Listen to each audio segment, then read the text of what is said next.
రాజన్న సిరిసిల్ల జిల్లా వేములవాడలో పిచ్చికుక్క స్వైర విహారం చేసింది. జాతర గ్రౌండ్లో పలువురు భక్తులను కూడా పిచ్చికుక్క కరిచింది. పిచ్చికుక్క దాడిలో 21 మందికి పైగా గాయాలు కాగా ఆసుపత్రికి తరలించారు. ఇప్పటికైనా మున్సిపల్ అధికారులు చర్యలు తీసుకోవాలని కాలనీ వాసులు విజ్ఞప్తి చేస్తున్నారు. జాతరకు వచ్చినాం, బయటికి టిఫిన్ చేద్దాం వస్తే కుక్క వచ్చింది. హాస్పిటల్కి వచ్చి ట్రీట్మెంట్ చేసుకుంటున్నాం. దాదాపు మీద ఎంతమంది కలిసింది? దాదాపు ఒక 20 మంది కలిసింది. గుడ్ మార్నింగ్ అండి.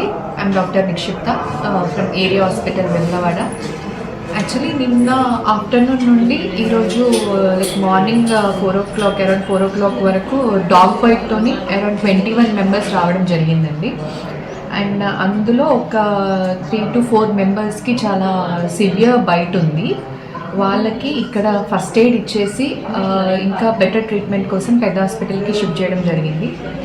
అండ్ డాగ్ బైట్కి గురైన వాళ్ళు భయపడాల్సిన పని ఏం లేదండి. జస్ట్ మీరు ఎక్కడ ఉంటే ఆ ప్లేస్లో ఒక డెటాల్ సోప్తోని రన్నింగ్ ట్యాప్ వాటర్ కింద పెట్టుకొని మంచిగా క్లీన్ చేసుకొని తర్వాత హాస్పిటల్కి వస్తే ఇక్కడ TT injection plus rabies vaccine ఇవ్వడం జరుగుతుంది. ఒకవేళ డాగ్ బైట్ అనేది ఎక్కువ ఉంటే దానికి తగ్గట్టు ఇమ్యూనోగ్లోబులిన్స్ అనే ఇంజెక్షన్స్ కూడా ఇవ్వడం జరుగుతుంది. భయపడాల్సిన పని ఏం లేదు. అండ్ ఫుడ్ రెస్ట్రిక్షన్స్ అలాంటివి కూడా ఏముండవండి డాగ్ బైట్.